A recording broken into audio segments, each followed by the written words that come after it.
خداوند کے زندہ کلام میں سے گنتی کی کتاب اس کا 20واں باب آیت 16 تا 29۔ اور جب ہم نے خداوند سے فریاد کی تو اس نے ہماری سنی اور ایک فرشتہ کو بھیج کر ہم کو مصر سے نکال لے آیا، اور اب ہم قادس شہر میں ہیں جو تیری سرحد کے آخر میں واقع ہے۔ سو ہم کو اپنے ملک میں سے ہو کر جانے کی اجازت دے۔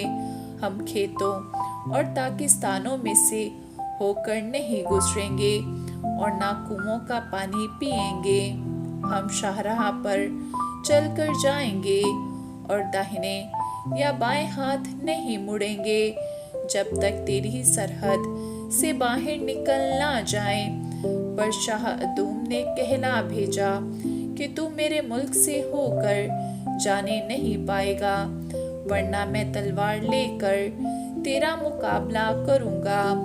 بنی اسرائیل نے اس سے پھر کہلا بھیجا کہ ہم سڑک ہی سڑک جائیں گے، اور اگر ہم یا ہمارے چوپائے تیرا پانی بھی پئیں تو اس کا دام دیں گے۔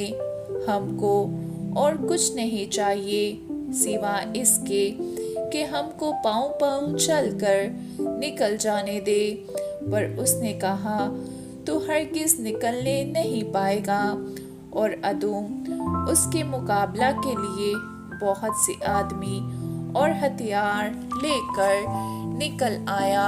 یوں ادوم نے اسرائیل کو اپنی حدود سے گزرنے کا راستہ دینے سے انکار کیا، اس لیے اسرائیل اس کی طرف سے مڑ گیا، اور بنی اسرائیل کی ساری جماعت قادس سے روانہ ہو کر کوہ حور پہنچی۔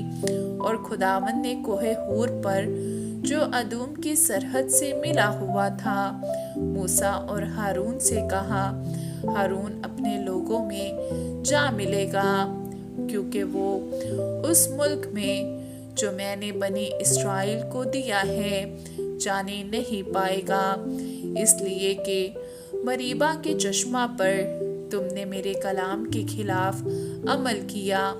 سو تو ہارون اور اس کے بیٹے الیعزر کو اپنے ساتھ لے کر کوہ حور کے اوپر آ جا، اور ہارون کے لباس کو اتار کر اس کے بیٹے الیعزر کو پہنا دینا، کیونکہ ہارون وہیں وفات پا کر اپنے لوگوں میں جا ملے گا۔ اور موسیٰ نے خداوند کے حکم کے مطابق عمل کیا، اور وہ ساری جماعت کی آنکھوں کے سامنے کوہ حور پر چڑھ گئے، اور موسیٰ نے ہارون کے لباس کو اتار کر اس کے بیٹے الیعزر کو پہنا دیا، اور ہارون نے وہیں پہاڑ کی چوٹی پر رحلت کی۔ تب موسیٰ اور الیعزر پہاڑ پر سے اتر آئے۔ جب جماعت نے دیکھا کہ ہارون نے وفات پائی تو اسرائیل کے سارے گھرانے کے لوگ ہارون پر 30 دن تک ماتم کرتے رہے۔ آمین۔